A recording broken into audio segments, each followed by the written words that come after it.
ऐसा सरकार बीडीओ साहब ने हमने कहा था बीडीओ साहब से, क्योंकि हमारे यहाँ अधिकतर मतलब खेतों में नहीं, गांव में भी दिक्कत ज़्यादा रहती है। रात को इस समय में भी ज़्यादातर रोड पे भी आवारा पशु बहुत रहते हैं, उसमें दिक्कत ज़्यादा रहती है। और खेतों में चले आओ तुम, फसल ख़राब कर रखी है उसमें, तो उसमें हमने बीडीओ साहब को अवगत करा दिया है। तो मैंने इसके लिए क्या प्रावधान है, कुछ ऐसा प्रावधान हो प्रधान की तरफ से, जिससे कि हम कुछ कर सकें, इन्हें पकड़वा के भेज सकें बाहर गौशाला में भेज देने, जिससे कि ये किसानों के लिए दिक्कत ज़्यादा आ रही है इस चीज़ की। नमस्कार, मैं नूर, आप देख रहे हैं आईपा यानी all India progressive politics association, एक ऐसा संगठन जो बात करता है कि राजनीति को प्रोग्रेस से कैसे किया जाए, यानी वैसे मुद्दे जो जन सरकार के मुद्दे हैं, उन मुद्दों को उजागर कैसे किया जाए। तो आज इसी कड़ी में हम मौजूद हैं सफीलपुर के प्रधानपति सद्दाम हुसैन सैफी जी हमारे साथ मौजूद है और उनसे हम बात करेंगे कि कितना विकास हुआ है वहाँ पे। रोज़गार की अगर बात करें तो कितना रोज़गार वहाँ पे मिल पाई है, इन्हीं तमाम मुद्दों पे हम बात करेंगे। तो सबसे पहले सद्दाम जी, आपका आईपा के मंच पे बहुत बहुत स्वागत है। जी जी जी। आईपा जी, सद्दाम जी आप बताइए कि सबसे पहले आप जब उठते हैं, सुबह उठते हैं, तो उसके बाद में जो आप दिन की शुरुआत करते हैं, तो कैसे विकास कार्यों में आप दिन की शुरुआत करते हैं, ये बताइए थोड़ा। सुबह उठने के बाद में अपने कार्यालय पे बैठना, बाकी जो पब्लिक आती है उसका मूवमेंट सुनना, कुछ लोगों के काम होते हैं जैसे कि किसी को कोई काम होता है तो हमसे बताते हैं, अब पॉसिबल ही होता है तो उस काम को हम करते हैं, ठीक है नहीं, और बाकी जो भी नहीं होता तो उसको मना कर देते हैं जी हाँ। कोशिश ये करते हैं कि जैसे ज़्यादा से ज़्यादा हम पब्लिक के बीच में रहें। जी, सरकार की तरफ से बहुत सारे फंड मिलते हैं कि आपको इनका विकास करना है, हर क्षेत्र में विकास करना है, तो कितना विकास हो पाता है उस फंड का? जी ऐसा है, इस टाइम पर जो सरकार ने हमें जो निधि दी है वो इस टाइम कम कर रखी है, जिस पर हम विकास पर कोई काम कर सकें। पहले के मुकाबले में पहले हमारे यहाँ 2 गांव लगते थे, उसमें डिवाइडेशन हो गया, 2 मजरा अलग हो गया है, तो उसमें निधि भी कम कर दी है। उसके बाद में 35% पैसा उन्होंने जिला पंचायत और क्षेत्र पंचायत के लिए हमसे अवेलेबल कम करा दिया गया है, तो उसमें हमारी राशि कम है, जिससे हम विकास काम कर पाएँ। पहले के मुकाबले बहुत कम है। जी, जैसे कि हम सभी जानते हैं कि हमारा देश कृषि प्रधान देश है और ख़ास करके सफीलपुर ग्राम पंचायत वो भी कृषि प्रधान है, तो वहाँ जो लोग मौजूद हैं, किसान जो मौजूद है, तो कोई ऐसा रंगमंच या कार्यक्रम आप करते हैं जिससे कृषि के ऊपर बढ़ावा मिल सके? जी सरकार की तरफ से ऐसा कुछ नहीं है, जो सरकार की तरफ से ऐसा हो जिससे कि क्या नाम है, किसानों के लिए कोई अच्छा वो मिले, किसान की बढ़ोतरी हो या किसान की आमदनी दूनी हो, ऐसा कुछ नहीं है इसमें हमारे। आप अपने स्तर से कोई ऐसा प्रयास किए हों या फिर करने की सोच रहे हो? ना, सोच के लिए ये है कि कोई सरकार कोई ऐसी स्कीम ला के दे हमें, जिससे हम किसानों के हित में कुछ काम कर सकें। जैसे मान लो तकनीकी होती है दवाई के उसमें, या कोई ऐसी योजना है जिससे हम किसान के लिए कर सकें, ऐसा अभी कुछ ऐसा है नहीं। जी, सरकार की तरफ से बहुत सारी योजनाएं चलती हैं, चाहे वो जनधन योजना हो या फिर कोई भी योजना हो, तो इन योजना का आम जनता के ऊपर कितना लागू हो पाता है, खास करके अपने स्तर से आप? जी जनधन योजना के हिसाब से हमारे यहाँ कोई इतना लाभ नहीं है, सिर्फ इतना आज सरकार ने सम्मान निधि के नाम में जो लोगों को दे रखा है बस वही है, बाकी और कोई इतनी वो नहीं है किसान के लिए। हाँ, तो सद्दाम जी, जैसे शिक्षा व्यवस्था की अगर बात करें तो सफीलपुर पंचायत में शिक्षा व्यवस्था की हालात कैसी है, खास करके प्राइमरी और मध्यवर्गीय के? 2 साल तक कोरोना में स्कूल बंद रहे थे, जिसमें बच्चों का और भविष्य बहुत ख़राब हो गया है। हमने भी कोशिश की थी कि अच्छा हो, क्योंकि हमारे पहले विधायक जी मरहूम इरफान साहब रहे, जिन्होंने हमारे स्कूल के लिए इंटर कॉलेज दिया, बहुत अच्छा काम किया उन्होंने हमारे यहाँ, और बाकी स्कूल के लिए अलग कैंपस में बिल्डिंग दी थी, और माइनॉरिटी के हिसाब से उन्होंने बिल्डिंग हमारे लिए अलॉट कराई थी। अच्छा रहा, लेकिन इन 2 साल में कोरोना काल में पढ़ाई व्यवस्था अच्छी नहीं हो पाई हमारे गाँव। हमने भी कोशिश की अलग से सुधार करें, कुछ कर रहे हैं सुधार, कायाकल्प पे हम काम कर रहे हैं वहाँ पर, ऐसा नहीं है। जैसे कि अभी देख रहे हैं कि सफीलपुर पंचायत में हिंदू मुस्लिम की तादाद, हिंदू 60% है और मुस्लिम 40% है। जहां पूरे देश में हिंदू मुस्लिम हो रही है, वहां पे आप प्रधान बने, ये तो काफ़ी वाकई हैरानी वाली बात है। ये कैसे हो पाया वहां पे? ये सब अपने अंदर वो होनी चाहिए क्वालिटी, मतलब ऐसा नहीं है कि हम सब रह रहे हैं एक ही गाँव में, तो हमारे यहाँ ऐसा कुछ नहीं है कि हमारे हिंदू मुस्लिम की बात हो, हम सब भाई बन के रहते हैं वहाँ पर। जो हमारे ऐसी समाज से लोग आते हैं वो बड़ी मोहब्बत, प्यार मोहब्बत से हम लोग रहते हैं। बीसी समाज के लोग हैं, उनसे हम बहुत मोहब्बत से रहते हैं। बाकी ऐसा कैंडिडेट तो बहुत खड़े हुए, नॉन मुस्लिम भी खड़े हुए, हम भी हुए थे खड़े, तो उन लोगों ने ये है कि हमारे सब अलग मिजाज हमारा अलग है, सबको साथ लेके भाईचारा बना के रखना, आपस में कोई हमारे कोई ऐसा दंगा नहीं है, और बाकी जो है जैसे मान लो अति संवेदनशील गांव है हमारे यहाँ, हालांकि होना चाहिए ऐसा, लेकिन ऐसा कुछ नहीं है हमारे यहाँ। इलेक्शन में भी हमारे यहाँ कुछ नहीं होता है। बाकी लोग हमारे यहाँ इलेक्शन में सिर्फ लोग ये देखते हैं काम कौन करेगा, उसके नाम पर वोट करते हैं। जी। अगर विकास मॉडल की बात करें तो कौन सी विकास मॉडल आप पेश कर रहे हैं इस गांव के विकास में?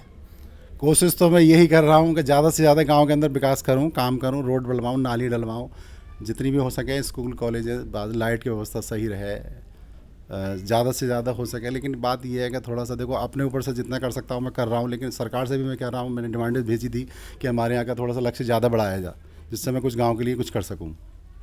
जी, अभी पंचायत चालू हुई है, अभी नया, अभी 8 महीने हुए हैं, तो पीछे कोरोना चला, उसके बाद में नया अब चुनाव का समय आ गया है, तो थोड़ा ये है कि आचार संहिता लग गई है, तो थोड़ा काम में थोड़ा हल्का रुकावट आ गई है।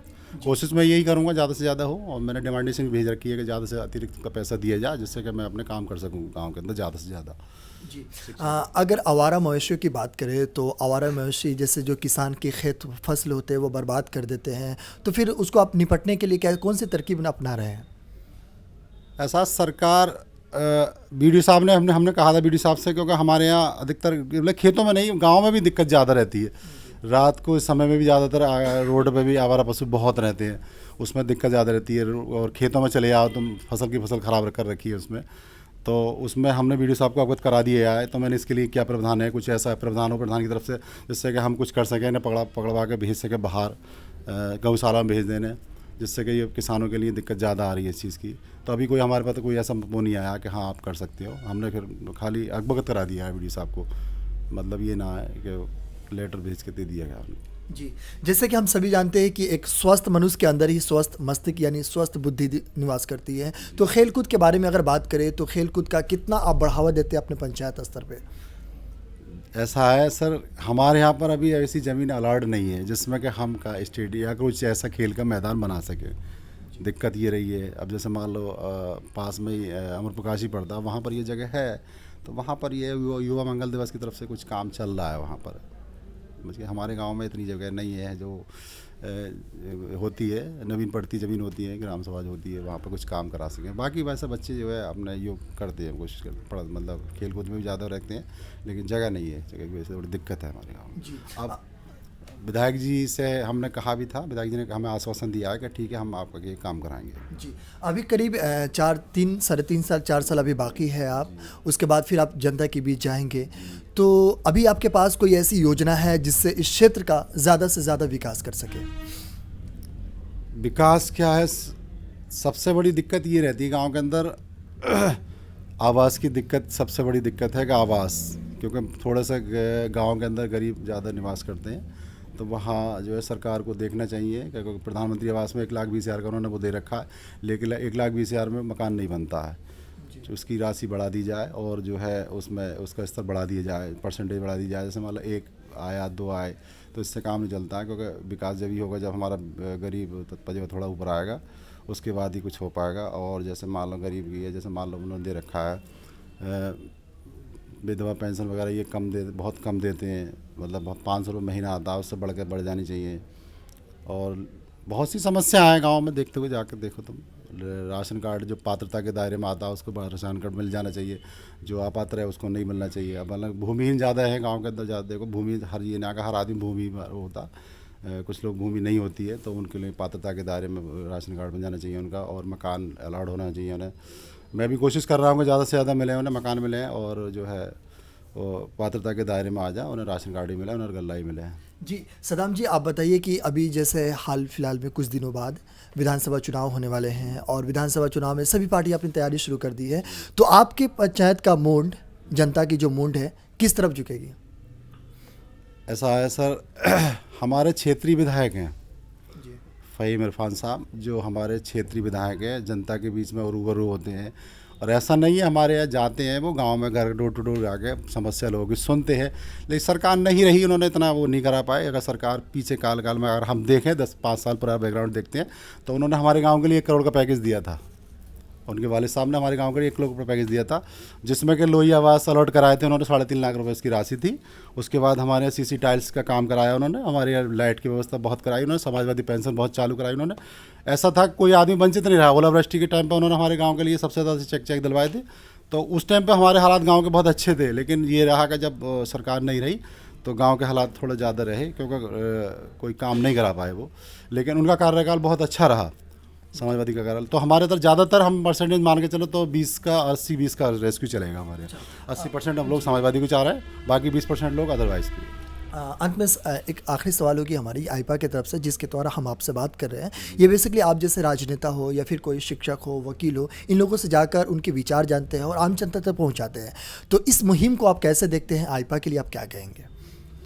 मैं शुक्रिया अदा करूंगा इसका, जब आप मेरे पास आए और अब जो है आपने मुझसे ये लिया और आप ये चीज़ को आगे पहुंचाएंगे। बहुत बहुत शुक्रिया आपका, क्योंकि आपने मुझसे इंटरव्यू लेने के बाद ये चीज़ मेरे हो सकता है आगे तक जाए और पहुंचे इसकी। बहुत बहुत शुक्रिया आपने विचार आईपा के साथ साझा करने के लिए। Thank you sir. तो यह है सफीलपुर ग्राम पंचायत के प्रधानपति सद्दाम हुसैन सैफी जी, जिन्होंने काफ़ी बेबाकी अंदाज में वहाँ के हालात, खास करके रोज़गार, शिक्षा, स्वास्थ्य आदि मुद्दों पे बात की। और वे विकास के मुद्दे को अपना रहे हैं, जहाँ एक तरफ पूरे देश में हिंदू मुस्लिम का होड़ लगी हुई है, लेकिन इसी बीच यहाँ पे हिंदू की संख्या ज़्यादा है और मुस्लिम की तादाद कम है। लेकिन फिर भी इन्होंने विकास का वो मॉडल पेश किया है जिसके लिए जनता इनको अपना प्यार लुटा रही है। बाकी ऐसे ही तमाम अपडेट्स के लिए बने रहिए और देखते रहिए आईपा। नमस्कार।